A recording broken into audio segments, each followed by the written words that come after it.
Graça e paz, amados irmãos. Eu sou a Cristiane Flor e estou como coordenadora da EBD na Igreja Batista em Parque São Lucas. Oremos ao Senhor. Santo Deus, ó Pai, te peço que esteja conosco, ó Pai. Nos ensine a tua santa palavra, Pai. Nos mostra também, ó Pai, a estarmos sempre firmes no caminho. Esteja conosco, alicerça, ó Pai, a nossa fé. E que nós possamos, ó Pai, sermos testemunhas do Teu Santo Evangelho aqui na terra, ó Pai. Essa é a nossa petição, não porque merecemos, mas em nome de Jesus. Amém. O estudo de hoje é a lição 10, em confronto com a verdade. O 9º mandamento: não dirás falso testemunho contra o teu próximo. Você pode ler a referência desse estudo do mandamento em Êxodo 20, versículo 16. O texto base também está apoiado nesta mesma referência. Eu te convido a aprender mais sobre a palavra de Deus. Introdução. Embora muitos pensem que o 9º mandamento tem sua conotação e aplicação aos contextos jurídicos, onde uma testemunha tem a obrigação de dar informações sobre o seu próximo, o falso testemunho tem a ver com as relações sociais. O intuito de Deus é claro, que a verdade seja sempre dita. O problema é que a sociedade atual se habituou a dizer falsos testemunhos como uma forma de mentira piedosa. É muito comum encontrar nas relações sociais de hoje em dia pessoas que estão com suas vestes inadequadas, mas alguém dizer: puxa, amiga, amei o seu visual. Ou, isso combinou muito com você. Ou, quem sabe, ao almoçar com uma família amiga, a comida está salgada, mas ao invés de dizer a verdade, diz que a comida está deliciosa. Por outro lado, afirmar que a pessoa está mal vestida e tem um péssimo gosto, ou dizer a verdade sobre o exagero do sal em uma refeição oferecida com tanto carinho, pode agredir quem amamos. Ficamos com os falsos testemunhos, com as mentiras piedosas ou com a verdade? Eu acho que nesse caso aqui cabe o bom senso, né? Deus, ele não apoia a mentira, pelo contrário, a palavra de Deus, ela fala que o pai da mentira é o diabo. Então, nós, como filhos de Deus, justificados por Cristo, não devemos mentir. Porém, há uma maneira que a gente pode dizer a verdade. A questão aqui é você saber o momento certo, usar as palavras adequadas, falar sempre com muito amor e carinho, não com o intuito de aborrecer a pessoa, ou pré-julgar, ou mesmo, né, diminuir aquela pessoa, né, na qual você está se referindo.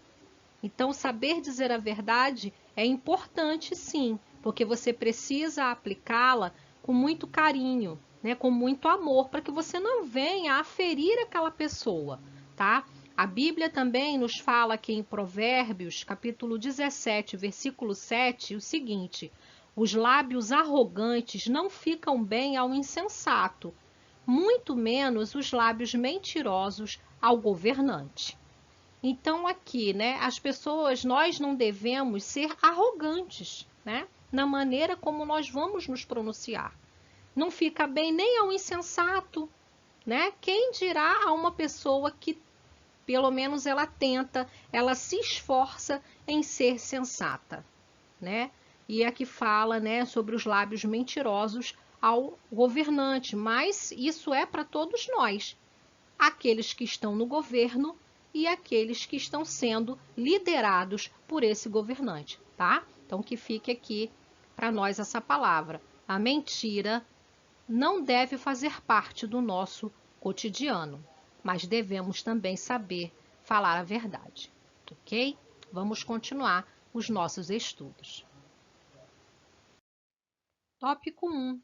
O falso testemunho gera consequências desastrosas.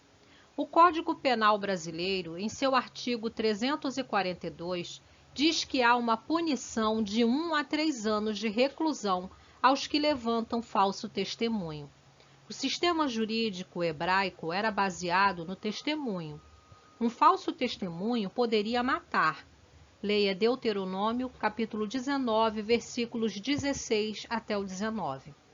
Até mesmo nos dias atuais, espalhar falsas notícias, as chamadas fake news, e dar falsos testemunhos ainda é um pecado contra não apenas a nação, mas ao próprio Deus. Leia Êxodo 23, versículo 1. Quando Abraão, por causa da fome, desceu ao Egito em busca de comida, com medo de que fosse morto pelos egípcios, instruiu a Sara, sua esposa, a dizer a Faraó que era sua irmã. As consequências dessa meia-verdade trouxeram danos a Faraó e à própria Sara. Leia a referência em Gênesis 12, versículos 10 até o 20. Então, assim, ele com medo de ser morto, ele instrui a Sara a falar que ela era sua meia-irmã. De fato, ela era meia-irmã de Abraão. Porém, o que é mais importante nesse caso, que era mais relevante, era que o grau de parentesco maior e relevante no momento é que ela era sua esposa. Então, ele não poderia ter omitido essa informação. E isso trouxe consequências, tanto para Sara quanto para Faraó. Sara foi levada para o harém, do Faraó, ficou lá no harém, na Bíblia não relata quanto tempo ficou, mas ela ficou lá presa, ficou lá no harém de Faraó, e Deus puniu o Faraó e toda a sua corte com graves doenças, sem contar que, obviamente, o próprio Abraão deveria ficar lá na tenda dele, preocupado com essa relação, afinal ele estava separado da sua esposa, e ela presa no harém. Então, olha as consequências, que foram geradas a partir desse falso testemunho, Mais à frente, o patriarca repete o ocorrido, alegando que sua esposa era de fato sua meia-irmã por parte de pai. Orientou mais uma vez a Sara que dissesse a Abimeleque, agora já um outro rei, o rei de Gerar, que ela era sua irmã. Então você pode ler a referência em Gênesis capítulo 20, do versículo 1 até o 18.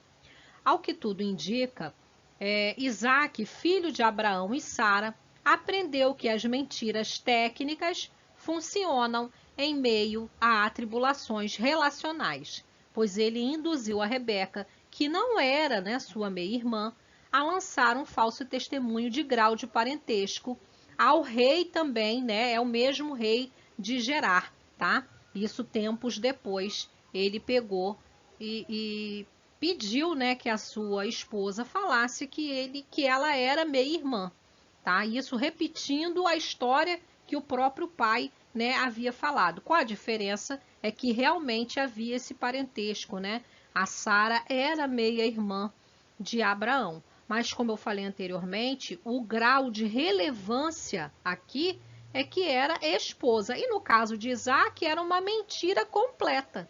Então, essa questão de meias verdades, no caso, omitir a verdade também é um pecado. A omissão da verdade, nesse caso que a gente está colocando aqui, essa meia-verdade, a mentira, que no caso do exemplo aqui de Isaque e Rebeca era uma mentira realmente, tá? Então, são exemplos bíblicos que a gente está vendo aqui e que isso, a gente, traz consequências. Olha só, no caso de Abraão e Sara, Isaque ouvia as histórias e repetia o mesmo erro que o pai havia cometido, tá? Então, já teve um mau exemplo, ele seguiu aquele exemplo. E nesse caso que a gente está falando do rei, Abimeleque, o rei de Gerar, quando Sara foi levada, também lá para o harém, desse rei, novamente ela foi retirada da convivência do seu marido com o seu marido e levada para um harém. Então ela já sofreu essa consequência também. E por conta disso, o rei Abimeleque né, as servas e a sua mulher, elas ficaram doentes, né, ficaram estéreis. Então, olha quantas consequências ruins esse falso testemunho, essa mentira gerou, né? Então, são exemplos que a gente tem aqui e que a gente não deve seguir, tá? São exemplos bíblicos como este que devemos pedir a Deus que nos livre. Usar meias verdades, mentiras ou falsos testemunhos para sobreviver nos dias maus tem sido um péssimo exemplo dessa sociedade, né? Nós devemos orar antes das crises e não apenas quando o embaraço chegar. Oremos para que nossos lábios sejam bênçãos nos relacionamentos e não abomináveis ao Senhor, né? Provérbios 12, 22. Pois as consequências dos que optam por falsos testemunhos sobre si e sobre o próximo podem trazer, né, implicações gravíssimas, que era o caso aqui, né, que nós estamos vendo aqui. Né, trouxe consequências, né, tanto para aquele que ouviu, no caso que foi citado aqui, para aqueles que ouviram a mentira, né, que foi o caso do rei lá, né, de Faraó, né, o Faraó e o rei Abimeleque, tanto também quanto para Abraão, a Sara, né, os servos também sofreram. Então, que fique registrado, né, a gente deve procurar sempre o caminho da verdade, tá, e tentar, né, sempre evitar, fazer por onde evitar essas meias verdades, as mentiras, o falso testemunho, ok? Tópico 2. Falso testemunho sobre um julgamento indevido. Existem algumas situações delicadíssimas que necessitam de uma visão mais ampla para nosso julgamento. Um simples olhar e uma rápida ação podem nos levar a conceituar tal decisão como errada e até um pecado diante de Deus. Entretanto, houve no passado algumas situações que não correspondem a um bom testemunho, mas de certa forma, ao serem sucintamente analisados, descobriremos que trouxeram benefícios. Observe se este não foi o caso de quando o faraó do Egito ordenou que as parteiras matassem os filhos do sexo masculino dos hebreus assim que nascessem. Você pode ler essa referência em Êxodo, capítulo 1, versículos 16 até o 21. As parteiras sabiam que, por temor a Deus, deveriam dar falsos testemunhos. Elas disseram que as mulheres hebraicas eram muito fortes, ou seja, elas disseram que eram mulheres que não esperavam, não mandavam nem chamar as parteiras, que quando elas chegavam lá, né, elas já tinham dado à luz aos seus bebês, né, porque a ordem de Faraó é que elas matassem, fizessem alguma coisa ali, entendeu? Meio que enganando aquelas mães na hora do parto, que na hora de que acabou de sair, né, de pegava a criança ali e matava sem a mãe ver. Era essa a ordem de Faraó. Mas elas sabiam que, por temor a Deus, elas deveriam, então, dar esse falso testemunho. Então, elas disseram que as mulheres hebraicas eram muito fortes. Ainda que fosse verdade, era de fato uma falsa justificativa.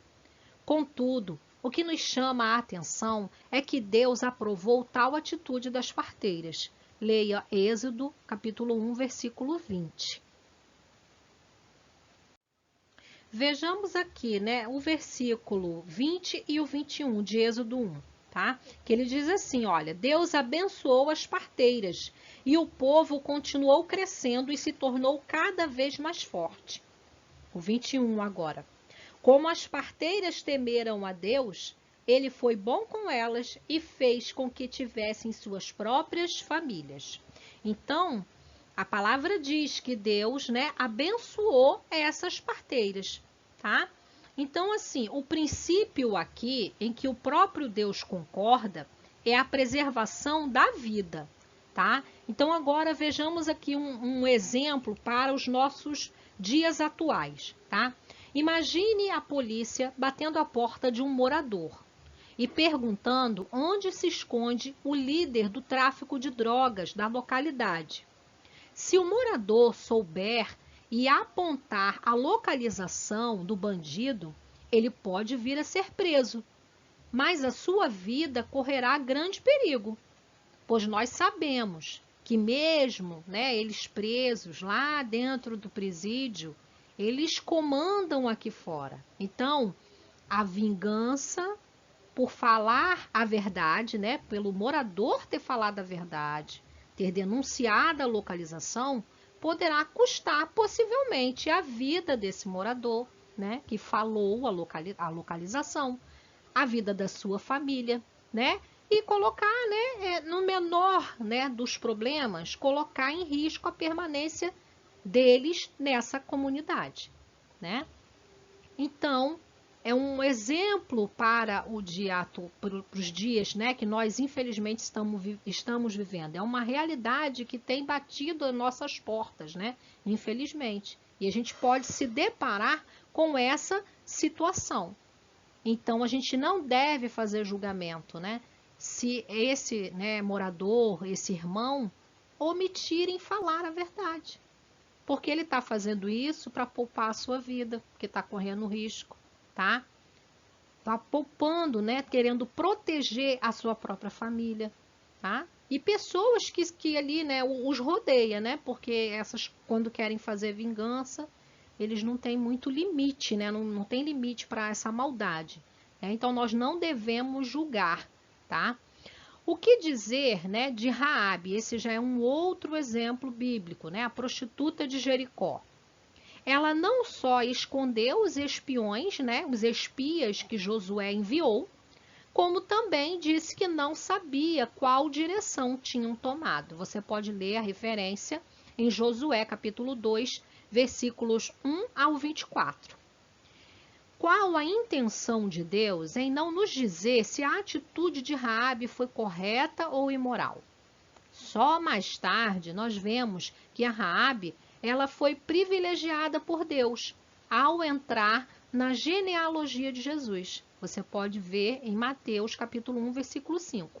E faz parte, Raabe também faz parte da galeria dos heróis da fé. Você pode verificar em Hebreus 11, versículo 31. Então, essa atitude dela, que ela fez, né, ela falou um falso testemunho, mas ela estava protegendo a vida daqueles espias, né, que Josué havia mandado, eram homens, servos de Deus. Eles estavam obedecendo o que Deus havia, né, falado, né? Então, era protegendo novamente a vida. Então, ela foi sim, mais tarde, ela foi, né, ela recebeu a sua recompensa, né? E como nós vimos nessas referências de Mateus 1,5 e de Hebreus 11, versículo 31, tá? Alguns defendem que Raabe era principiante na fé e que um cristão experiente jamais comeria tal atitude, mas certamente, naquele momento, foi o melhor que ela poderia ter feito na ocasião, principalmente no que tange à preservação da vida, né? Então, alguns defendem que esse exemplo dela ter falado, né, um falso testemunho, mesmo que fosse para a proteção desses espias, foi uma atitude que ela tomou porque ela é principiante da fé. Um cristão mais experiente, mais fortalecido em sua fé, não teria feito tal atitude, né? Não teria ter feito esse falso testemunho, mas eu acho que aqui não cabe a nós julgarmos, até porque nós vimos aqui na Bíblia que Deus, no caso, né, a privilegiou, e ela é citada tanto na genealogia de Jesus quanto na galeria dos heróis da fé. Então, quem somos nós para julgar essa atitude de Raabe? Nós não somos ninguém. Deus é soberano. Se ele já colocou lá essa referência, né? Então não cabe a nós ficar aqui julgando, cogitando se teríamos feito, não deveríamos ter feito, qual a atitude que deveríamos assumir em relação àquele posicionamento que Raabe teve, tá? Eu acho que não cabe a nós aqui. Um outro exemplo é a ocasião, eu pesquisei e fiz questão de trazer aqui para vocês, né? Esse é um outro exemplo. É uma ocasião em que Paulo e Silas, eles foram escondidos por irmãos em Tessalônica, tá? A fim de escaparem de um tumulto no qual eles poderiam vir a ser linchados ou, na melhor das hipóteses, terem sido presos, tá? Porque eles estavam ensinando que Jesus é o Salvador e que ele já havia ressuscitado. Ou seja, eles estavam apenas levando a palavra, cumprindo o apostolado, né, que havia sido, né, dado a eles, cumprindo a missão que havia sido dada a eles. Então, aqueles irmãos, se você lê essa referência que ela encontra-se em Atos, capítulo 17, versículos 1 a 10, você entende claramente que os irmãos esconderam Paulo e Silas. Esses irmãos esconderam, provavelmente foram interpelados, se conheciam, se estavam escondendo, leiam, que dá para entender perfeitamente essa citação aqui, tá? E eles falaram provavelmente que não, mas o intuito era de preservar a vida daqueles servos de Deus. Então, nós não podemos afirmar que a Bíblia concorda com a mentira, jamais. A Bíblia não concorda com a mentira. Entretanto, nós devemos observar com cuidado cada caso. É o que nós estamos trazendo aqui. Há casos e casos, tá? E nunca prejulgar antes de uma análise, né, mais aprofundada, pois possivelmente nós iremos incorrer em uma situação de falso testemunho, daquele que apenas está lutando para sobreviver e obedecendo a Deus acima de tudo. Eu acho que a questão aqui é que nós devemos sempre olhar, se nós temos que fazer escolhas, obviamente, entre obedecer à lei de Deus e acatar a lei dos homens, o que deve prevalecer sempre é a lei de Deus. Então, se essa pessoa, ela está fazendo isso, tá? Ela falou uma mentira, né? Ou ela omitiu, né, a verdade, em proteção, como foi o caso aqui desses irmãos, né, de Tessalônica, que protegeram, o caso de Raabe, que era para proteger a vida desses irmãos, né, dessas pessoas que eram pessoas enviadas por Deus, que estavam ali praticando a verdade e obedecendo a Deus. Eu não creio que Deus incute em nós essa questão do pecado de ter omitido a verdade, tá? Porque é para a proteção daquela vida, porque aquelas pessoas estão ali obedecendo a Deus. Não é o caso de você mentir para a pessoa, por exemplo, ganhar algum prêmio, né? Ou um emprego, sei lá, alguma outra coisa nesse contexto, tá? Ganhar um sorteio, eu não sei. Não é nesse caso. Esse caso não, você não tem que ficar falando mentira, você tem que falar sempre a verdade, tá? Então esse é o tópico que nós estamos levantando aqui, tá? Essa questão de saber analisar, tá? Voltando aqui o que o autor colocou. Paulo é enfático em dizer que definitivamente devemos abandonar a mentira, tá? Leia em Efésios 4, versículo 25. Jesus diz que a palavra do discípulo sempre deve ser sim, sim, não, não. E qualquer afirmação além disso vem do maligno. Leia Mateus 5, versículo 37. Portanto, se for para prejulgar, ainda que seja uma meia-verdade ou um falso testemunho, antes façamos o julgamento de nós mesmos. Leiam Mateus 7, versículos 1 a 5 e leiam também João capítulo 8, versículos 3 até o 11. O que esses versículos, né, que eu acabei aqui de citar, eles querem nos ensinar, né? Que nós não devemos julgar, tá? Porque assim, a palavra fala, não julguem, né?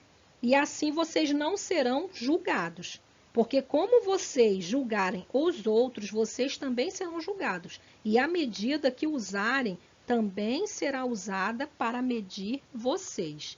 Então, a gente precisa sempre analisar, né?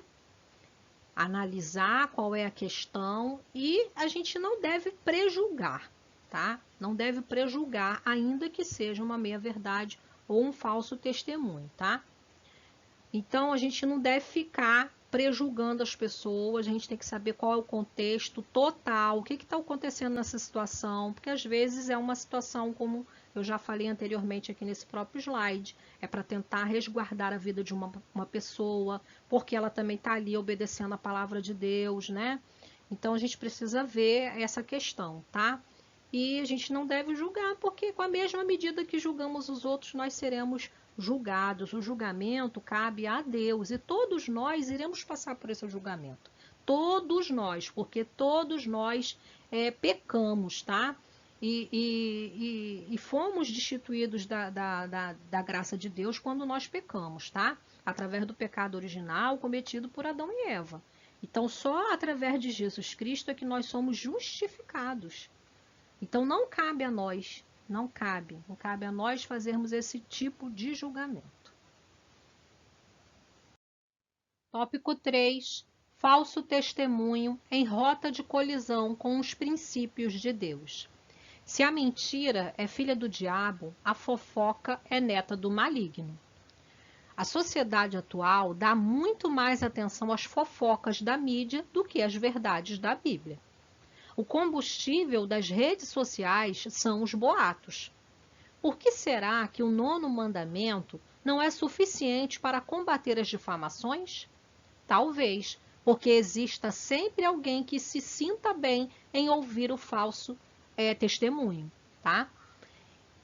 Em Provérbios 17, versículo 4, diz assim: o ímpio atenta para o lábio iníquo, o mentiroso inclina os ouvidos à língua maligna. Então, assim, né, a pessoa já é, aquele que é ímpio, ele atenta realmente para o lábio daquela pessoa que é ímpia também, que vive em iniquidade, tá? E o mentiroso fica ali, ó, com os ouvidos bem atentos à língua, né, maledicente, maliciosa, tá? Então, assim, a maledicência só morre quando encontra um par de ouvidos inteligentes, ou seja, ele não dá ouvidos. A pessoa começa a falar, você já corta, fala assim, olha, você não me leva a mal não, mas eu não estou muito afim de falar sobre esse assunto. Eu acho que a gente deveria pular para um outro tipo de conversa, uma coisa que seja mais conveniente, né? Vamos falar sobre outro assunto e você sai dessa situação. Então, você tem um comportamento e um par de ouvidos inteligentes, porque você não presta os seus ouvidos ao diabo, tá? Então, a gente não deve prestar os ouvidos, os nossos ouvidos, nem a nossa boca ao diabo. Possivelmente, a intenção dos testemunhos em nossas igrejas sejam para produzir fé nos que ouvem, tá? As conquistas das nossas vitórias certamente atraem a atenção de muitos, na esperança de que aconteça o mesmo com os ouvintes. Entretanto, mais importante que um testemunho é que este seja verdadeiro e não apenas sensacionalista. Então, as pessoas não podem crer, né, que eu tô assim, sabe aquele ditado? Quem conta um conto aumenta um ponto. Então a pessoa não pode achar que aconteceu ali, ele viveu uma bênção, tá? Ele viveu um milagre. Aí ele pega e conta coisas, ele bota mais um pontinho, mais alguma coisinha aquele fato que ele viveu para ficar mais bonito, mais grandioso. Ou então ele pega e realmente inventa que aconteceu tal coisa. Gente, tá caindo no mesmo pecado da mentira, do falso testemunho. Então não deve, mesmo que seja essa a intenção de produzir fé. Mas a produção de fé tem que ser a partir da verdade, porque é a verdade que liberta. Não é a mentira. A mentira aprisiona as pessoas. E a verdade não. A verdade, ela traz liberdade, a verdadeira liberdade, a verdadeira felicidade, tá? Então, vejamos aqui, olha, em Provérbios 14, versículo 5, diz assim, olha, a testemunha sincera não engana, mas a falsa transborda em mentiras. E aqui eu vou fazer uso de um novo ditado popular, né? Que a mentira tem perna curta. Gente, você pode estar falando uma coisa ali, pode ser que demore até um pouquinho, mas você vai ser pego no pulo, e aí você vai viver esse embaraço, essa vergonha de ser descoberto que você estava falando uma mentira. Então, é melhor que você viva e fale somente a verdade. E aí, o seu testemunho vai ser com a sua vida. Esse é o melhor testemunho que você pode dar, através do seu comportamento, da vida que você tem, na sua casa, no seu trabalho, na sua faculdade, na sua escola, ali na sua vizinhança, tá? Você não pode ter dois tipos de comportamento, um na igreja e o outro fora dele, tá bom? No caso, fora dela, né? Fora da igreja. Então, você precisa estar atento a isso aí. O evangelho do Senhor Jesus pode ser anunciado de várias maneiras. Dentre tantas, destacamos o testemunho com a prática de vida, que foi o que eu acabei de falar. Às vezes, não precisamos falar para pregar o evangelho, basta dar um bom testemunho com a sua própria vida, tá? Então, assim, em Salmos 37, versículo 23, diz assim: os passos de um homem bom são confirmados pelo Senhor, e ele deleita-se no seu caminho. Ou seja, é possível que alguém diga ao nos ver passar: ali vai um homem de Deus, ou ali está uma mulher abençoada por Deus. Nos momentos em que as palavras sejam necessárias para testemunhar o que Deus é capaz de fazer por nós, digamos, como o apóstolo Paulo, que o Senhor é testemunha da verdade com que anunciamos o reino de Deus. Leia 1 Tessalonicenses, capítulo 2, versículos 3 a 5. E que nunca sejamos falsas testemunhas, como foi o caso, de Ananias e Safira, que mentiram ao Espírito Santo do Senhor e receberam imediatamente a sua punição. Eles morreram na mesma hora, porque eles não estavam mentindo a homens, ainda que fossem homens de Deus, mas sim eles estavam mentindo contra o Espírito Santo. Então isso é muito grave, que a gente nunca caia numa situação, como essa de Ananias e Safira. Você pode ler essa referência em Atos, capítulo 5, versículos 1 a 10. E, gente, a gente pode até conseguir mentir para as pessoas, mas para Deus a gente não consegue mentir. Porque nada fica oculto para Deus. Deus conhece a nossa vida, conhece o nosso íntimo. Ele sabe, gente, o que passa dentro do coração, nas nossas mentes. Que dirá o que nós fazemos no dia a dia. Então, a gente não pode se iludir quanto a isso, Para que mentir? Você está mentindo contra quem é mais importante, ou pelo menos deveria ser mais importante na sua vida, que é Deus, que é Jesus Cristo. E para eles, a gente não consegue mentir. Então, que possamos viver sempre a verdade, tá?